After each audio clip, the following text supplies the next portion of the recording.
Depois eu vou concluir o debate para dizer o seguinte, como eu falei no microfone de à parte, senhor presidente, Bolsonaro não capturou nenhuma instituição. Ele não conseguia, por exemplo, na Polícia Federal, indicar um superintendente.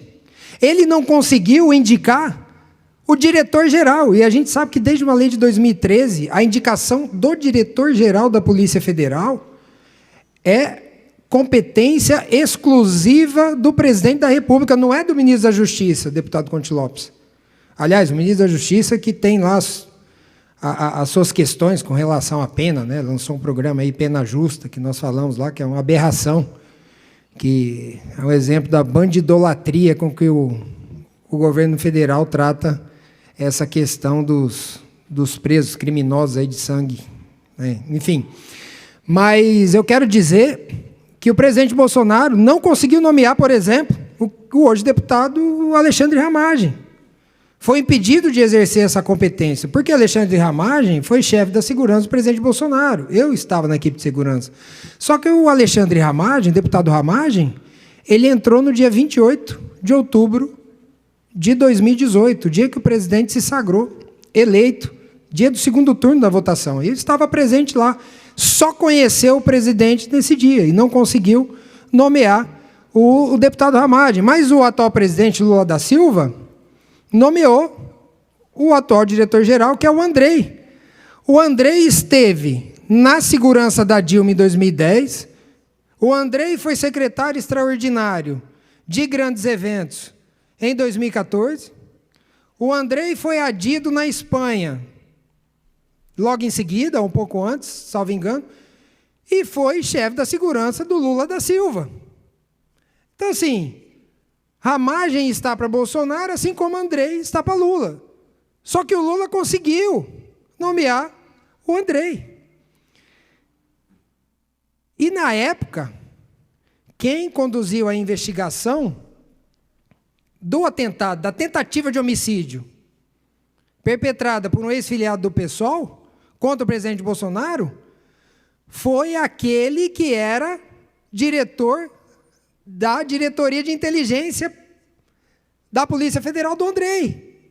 Então, assim, não há como dizer que o presidente Bolsonaro capturou a Polícia Federal, porque a investigação que era de maior interesse do presidente Bolsonaro, que atentou contra a sua vida, ele não conseguiu dar o desfecho que ele queria. Então, está aí a prova que a Polícia Federal, quando da gestão do presidente Bolsonaro, e eu lá estava, fui assessor especial de 2020 a 2021 no Ministério da Agricultura e depois fui assessor especial no Ministério da Infraestrutura com o então ministro Tarcísio.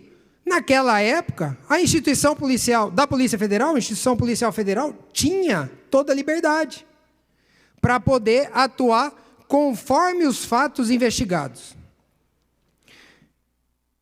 Hoje, o que nós podemos, e a análise aqui é de fatos, com base no artigo 53, é a minha opinião, palavras e votos que são invioláveis. Hoje, qual é a nossa análise?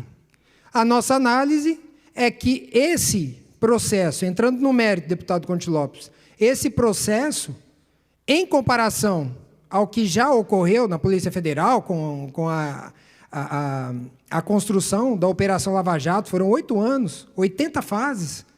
Para a prisão do presidente Lula, foram 4 anos, começando no juízo de primeiro grau, com todos os direitos ao duplo grau de jurisdição, ampla defesa e contraditório. E eu falo o termo, esse termo é um termo que a gente precisa enfatizar. Existe a ampla defesa, não a ampla acusação.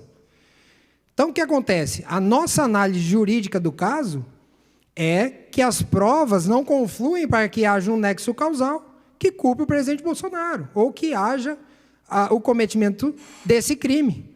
Isso é a nossa opinião. Só para concluir, senhor presidente, hoje nós temos, por exemplo, foram 298 delações premiadas na Operação Lava Jato. Muitas delas que não foram aceitas, como a do ex-ministro Palocci. Nessa operação agora, cuja denúncia foi recebida hoje, diante de alguns réus, de alguns denunciados que se tornaram réus, houve uma delação, deputado Conte Lopes. E nessa delação, com 9 versões.